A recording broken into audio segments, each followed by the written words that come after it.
Ito ang reading mo, Sagittarius.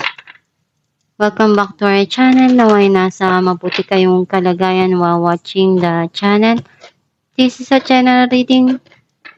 Kayo nang bahalang magpalit-palit ng situation nyo sa reading ko.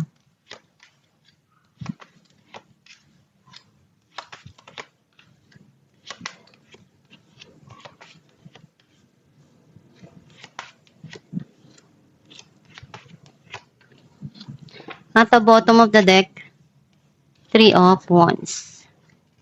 I feel like yung nasa-sense ko na energy mo dito, may mga bagay ka dito na hinihintay na dumating or may mga desisyon kang kailangang harapin at pagdesisyonan ng tama. Some of you pwedeng may travel.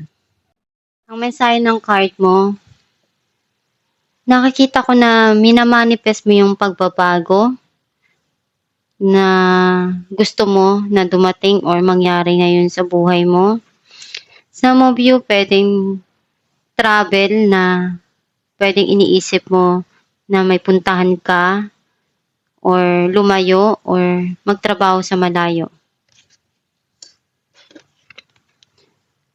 Nakikita ako na pinupunuan mo lahat ng makakaya mo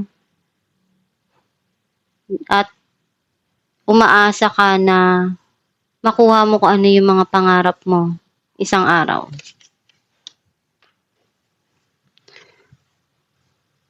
You are happy sa mga taong nakapaligid sa'yo. Andun yung mga tao na nagmamahal sa'yo, nagtitiwala, especially yung pamilya mo. Nagkaroon man ng struggle dun sa isang sitwasyon sa buhay mo or yung passion. Kasi you feel something na may competition dito.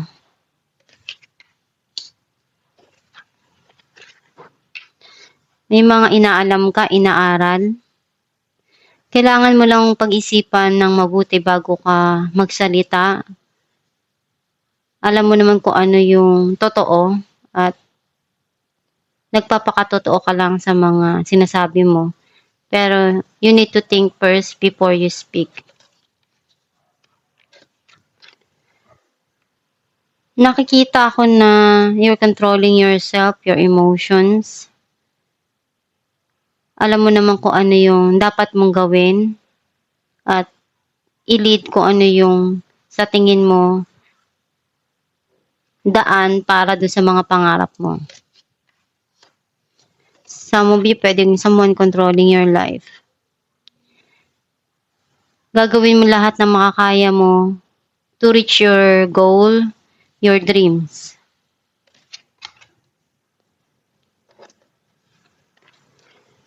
Alam mo kung ano yung makakabuti para sa'yo, sa mga mahal mo sa buhay. Some of you pwedeng may marriage na involved dito. Clarify natin the world.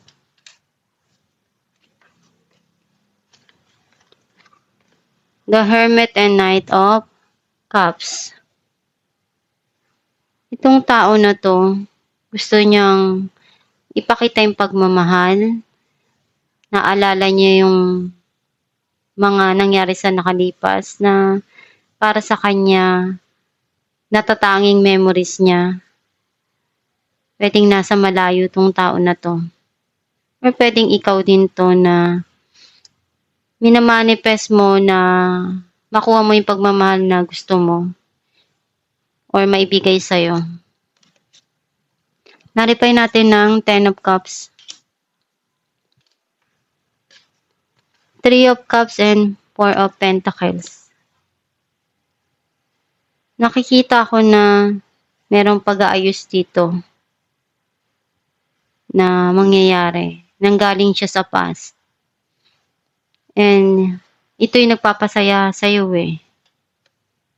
Clarify natin ang Page of Swords. Some of you pwedeng iniisip mong makapag-ipon para dun sa mga mahal mo sa buhay. And gusto mo ring i-enjoy kung ano yung meron sa'yo sa ngayon. Five of Cups and Knight of Pentacles. May mga bagay ka dito na pinanghihinayangan. Some of you, itong person na 'to, nanghihinayang siya do'n sa mga bagay na nangyari or nawala na panahon at oras sa inyong dalawa. And pinag-aaralan niyang mabuti. Puwedeng inaalam niya kung ano yung mga ginagawa mo. Clarify natin ang The Magician. The Sun and the Empress. Nakikita ko na may parating dito na ikakasaya ng puso mo. And ginawa mo lahat ng makakaya mo para ma-achieve 'to. Some of you puwedeng may pregnancy dito or fertility. Some of you naman puwedeng nagiging okay ka na, naghi-heal na kung ano man yung mga bagay na nangyari sa nakaraan. Clarify natin the Star. Four of Wands and the Lovers. Andun yung celebration, puwedeng magkita. Andun din yung pagmamahal. May parating dito na prosperity about your passion, about someone na minahal mo. Kasi ito yung isa sa mga pangarap mo. Some of you, pinupunuan mo lahat ng pagmamahal na kaya mo na maibigay dito sa tao na 'to or sa mga mahal mo sa buhay. Clarify natin ang Five of Wands.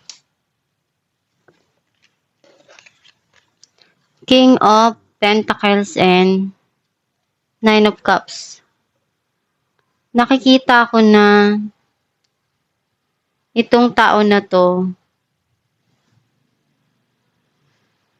nagkaroon kayo dun ng pagtatalo or nag-struggle siya. Pero unti-unti naman niyang maialis yung sarili niya dun. Meron siyang mga bagay dito na makukuha. Some of you, puwedeng ikaw 'to. May mga pangarap ka dito na ma-achieve. Clarify natin ang The Emperor.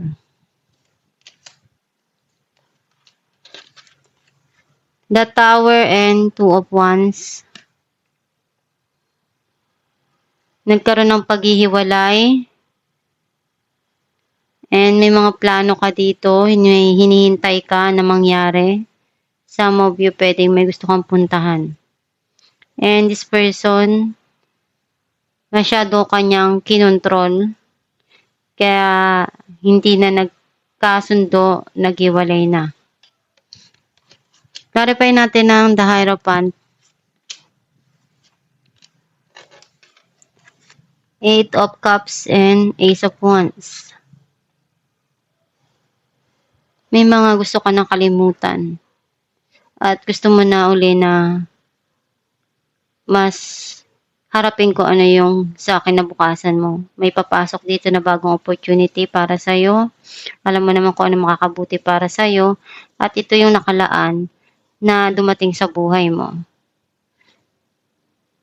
Puwedeng opportunity or career, trabaho, or passion about relationship.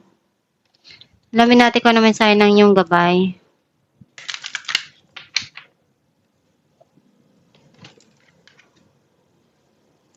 Steady progress. We acknowledge you for the progress you have made in remembering love in your daily activities.